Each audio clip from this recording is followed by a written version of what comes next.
is an international language, and if you want to survive in this competitive world, because you know that this world is so much competitive, if you know English language you will grow.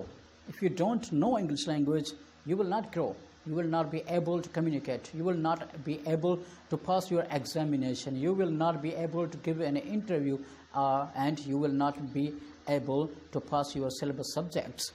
So if you want to progress in this world, in this competitive world, you must know English language. This was the first video of the series of videos